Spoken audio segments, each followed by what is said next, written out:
Alors c'est ici la rue principale. Tout ce que j'ai à faire, c'est de nettoyer ces statues de pierre. Il faut croire que ces gens sont célèbres dans ce monde. Tu plaisantes, j'espère. Hmm? T'as jamais entendu parler des 7 grands? Les 7 grands, tu dis? C'est ça, ce sont les 7 créatures les plus formidables qui aient existé en ce monde.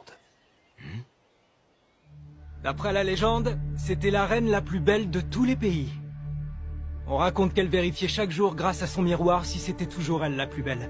S'il s'avérait qu'elle était sur le point d'être surpassée, elle faisait tout pour maintenir son rang. Voici la fée des épines, qui vivait dans la montagne mystique. Elle lançait les sorts les plus puissants. C'était la meilleure magicienne des 7 grands. Maintenant, poursuivons avec le sorcier des sables. C'était un homme très intelligent qui a su démasquer l'homme qui tentait d'escroquer la princesse et de mettre la main sur la lampe magique. Juste à côté de lui, nous avons le maître des enfers. Il était si compétent qu'il a régné seul sur le monde des démons et des esprits tourmentés pendant très longtemps. Le roi des animaux, souverain de la savane. C'était un travailleur acharné. Ses plans méticuleux lui ont permis d'accéder au trône. Un peu plus loin, nous avons la sorcière des mers, qui vivait dans une caverne. Elle s'était donnée pour mission d'aider les sirènes malheureuses.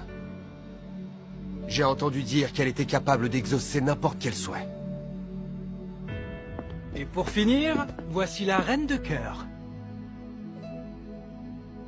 J'imagine que tu sais pas de qui il s'agit non plus. C'est vrai. Cette reine vivait il y a bien longtemps dans un labyrinthe de roses. Elle était très stricte et faisait passer la discipline avant tout. Elle ne tolérait pas que ses cartes soldats fassent un pas de travers ou que ses roses ne soient pas de la bonne couleur. Son royaume était peuplé d'excentriques, mais aucun d'entre eux n'osait lui tenir tête. Tu sais pourquoi? Parce qu'à la moindre infraction, elle leur coupait la tête. Elle était cool, pas vrai? Pas vraiment. Son attitude me fait plus penser à un tyran.